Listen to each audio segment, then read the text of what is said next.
world needs order, okay? Peace, a little bit of justice. I think I spit on my chin there.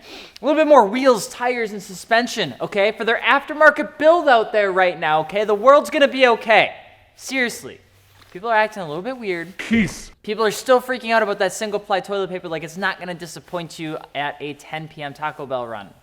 Dakota, I'm looking at you, buddy. Just buy your normal amount, you'll be all right. Jesus. I'm just gonna start using socks. Either way, there's been a car out there that has legitimately never aged. It's like the damn fountain of youth for the car scene. A car that's been around longer than most cars and still gets more love and praise than pretty much anything else out there, which when you actually think about it is kind of weird considering just what it is, all right? It's a kooky little thing, okay? I'm Alex @FI on Instagram, and today, ladies and gentlemen, we're gonna be talking about the car that is like the Jennifer Aniston of cars, okay? The Brad Pitt, if you will, of the car scene. The car that just is about anything you could possibly imagine and could be for anyone at any period of time in their life for any possible thing ever because it's just that car. Ladies and gentlemen, we're gonna be talking about you wanting to own a Volkswagen Beetle.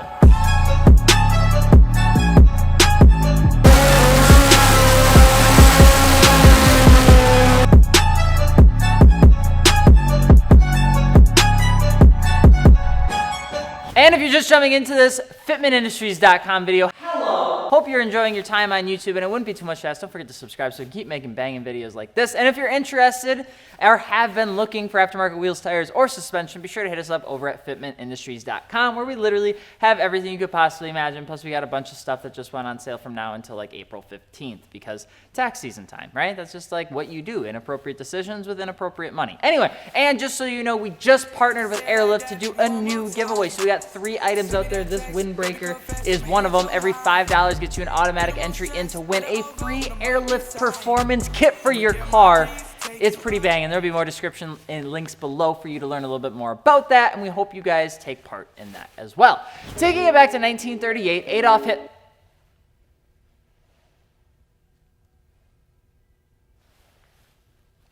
Are we sure we wanna? We're super sure?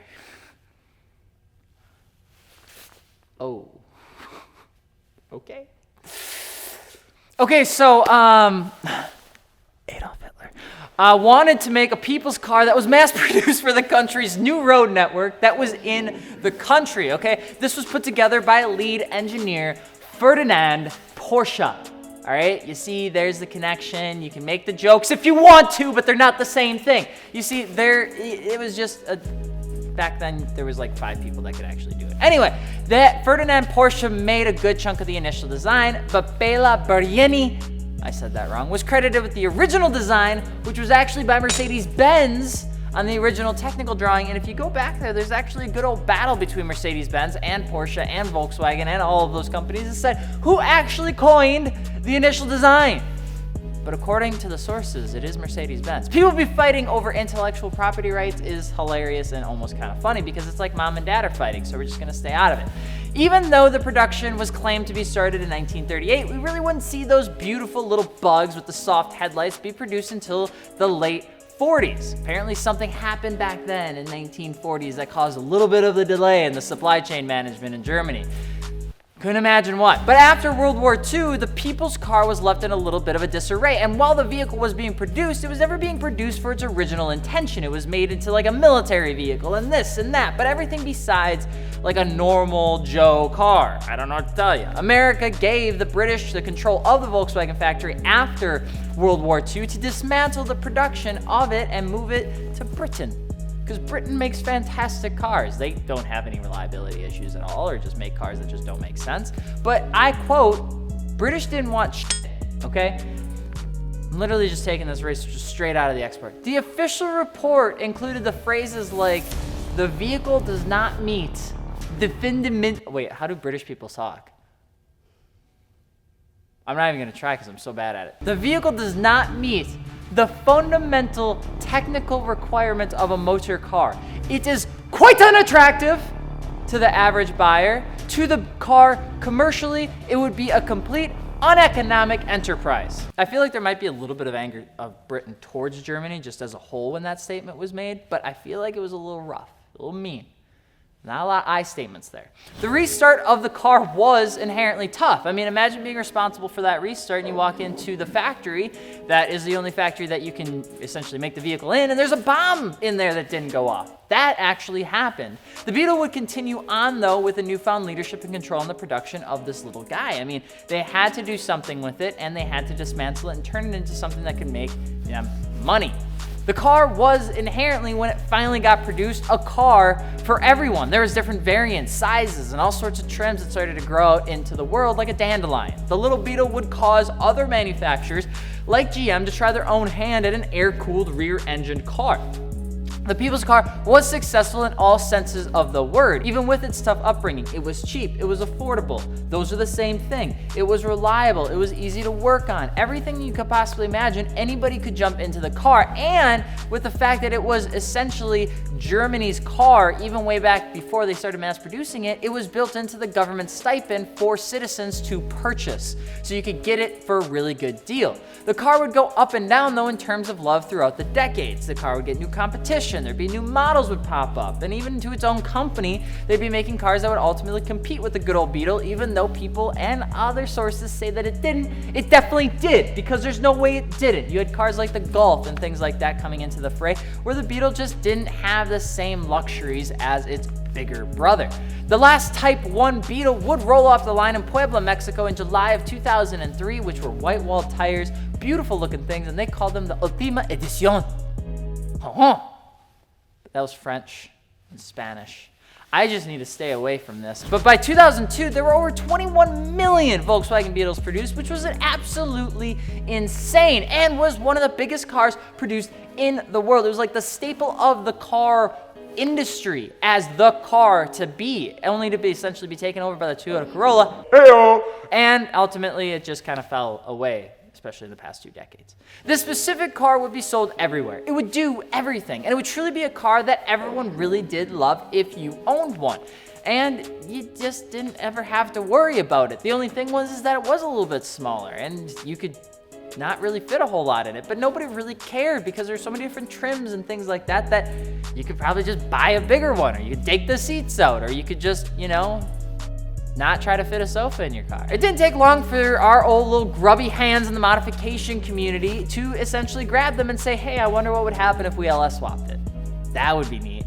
Or they just decided to slam it on its nuts. Or they decided that it would be a really good time to turn it into a drag car, or a monster truck car, or a Baja car, or like anything else besides the everyday people's car. And that's exactly what happened. In 2018, Volkswagen would come back out with a final edition Beetle just before ending in 2019. It was neat, but still looked like a Beetle. It came with a turbo, but don't worry, we're gonna get to that. The newer generations didn't carry the same love as the older generations, but it still was a Beetle at the end of the day. And we're done talking about history. I'm gonna be honest, there's a ton, okay? It's a crazy little car with a ton of love from around the world. But we're here to talk about you actually wanting to own a Volkswagen Beetle, AKA the Thin Mint of the world, okay? If you want one of those, I'm gonna need you to set down your favorite Volkswagen hat and pick up.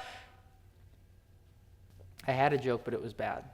And I stopped myself because I have self-control. Owning a Volkswagen Beetle is a bit like having a PB&J sandwich. It's just never bad time to ever have one. It's the childish Gambino of cars. It can be used for just about everything, and over the last 80 years or so, it has seen about every type of car community that exists out there. And it was because these cars could do pretty much anything, because it was way more about the shell than anything the car actually came with. I mean, there was nothing the car came with that you couldn't just take and replace. The motor was super easy to work on, and it was super easy to drop out. The interior, there wasn't much to it. And so for a car that you could modify as a shell that was relatively clean, it just worked. It was an easy car to work around that's been around for a long time. So anyone that's jumping into one of these will find just a couple 2-3 million forums or pages or communities that can help you create pretty much whatever you'd like. And because there's so many pages, the odds of you coming up with something completely original may be a little bit difficult, which is something you have to remember if you're going to own one. And I'm not kidding.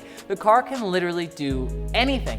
And depending on the generation that you get and how good you are at modifying, it can be damn good looking too, okay? Volkswagen Beetles just need a little bit more love, and I'm here to pick them up, all right? Picking up a Beetle is just like picking up a garage build, but a Beetle won't let you down time and time again. It's the Miata before the Miata Toyota existed. They aren't fast out of the gate. They never were really that fast out of the gate, and it takes a little bit of makeup and a little bit of love to make them really turn into an eye turner, a neck breaker. I swear to God, if you guys go, if you put eyelashes on it and then you put the hashtag so kawaii, I am going to personally fly out there. I'm gonna find where you live. Just don't do that, please. I was actually debating on starting an anti-eyelash club, car club, on Facebook. Sole purpose, to never have a Volkswagen ever have those again. The older generations, one might argue, are a bit more nostalgic and overall carry the simplicity that everyone knows the Volkswagen Beetle for. However, the newer generations tend to get a bit busy for the gain of fun little technology like Bluetooth and the creature comforts, and even a turbo if you're into that sort of thing. But most enthusiasts stick to the first generations all the way up to like 2003-ish in terms of what they want for the sake of reliability, even though the early 2000s do have a couple 2-3 issues. If you jump out there on the FI gallery, you see pretty much everyone that has a Beetle going with like a blocky 5-spoke or a blocky 6-spoke with airlift air suspension, because that is just what you do with a Volkswagen, all right? When you slam it on the ground, it keeps the arches in the body of the car looking clean and just a little bit less girly. It just looks more neutral than bubbly, if that makes sense. But because the car is so minimal, most people end up going with a really blocky spoked wheel or a crazy busy wheel that's around an 18 by 9.5 plus 35 with some 215/35 Toyos so that they can actually put it on the ground without having to run into the tire. While engine modifications exist for the turbo models and stuff, the car has an okay time handling it all. It's kind of like a Mini Cooper. It's just a little, like, it can do it, but like the question is, should you do it? Is an entirely different thing. Older vehicles usually end up going through a complete engine swap for more power, and newer models end up sticking an ECU with turbo and intercooler, exhaust, and you get pretty much everything you'd want on a turbo model. They sound pretty good, but they're not really a car that's meant to go super, super quick unless you are a specific mechanic that is engine swapping it or really trying to make them fast. The car is just more meant to be a cruiser. It's more meant to be something fun. And Beetles used to get a little bit of a bad rep in the car community because everyone automatically thought of that one faded yellow 2001 that your stepmom had the fake flowers in the front dash. You know which one I'm talking about. But in all honesty, they're almost underappreciated in my eyes because maybe it's just the fact of the disposition of cars that I like, which are the other ones that look very close, okay? They're sleek, especially the new ones. They look good, they drive pretty well, and they aren't that expensive. And because they aren't that expensive, you can jump into one and throw some money at it and have a really good time with the car. Sure, they're a little bit soft in a world that wants to be all about the angry villain in Naruto, but the car community needs more diversity. It needs different. And the Volkswagen Beetle does that. There's something for everyone out there, and with the Volkswagen Beetle, it's a car that was meant for the people and has continued to do that in the aftermarket world if you're willing to put up with a little bit of flack, the fact that it looks a little bit soft, and the fact that, well, they're really not made anymore. So what do you think about the good old Beetle? Let us know. And of course, if you're looking for aftermarket wheels, tires, or suspension, be sure to hit us up over at fitmentindustries.com where we have it all. Plus, we got deals on wheels. Just kidding, I'm not saying that. But we do have some good stuff on sale if you want to check it out. And of course, if you're looking to support us as you're stuck at home, first off, don't touch your face, wash your hands. But second off, don't forget to subscribe. Anyway, I'm Alex from Fitment Industries. We will see you later. Peace.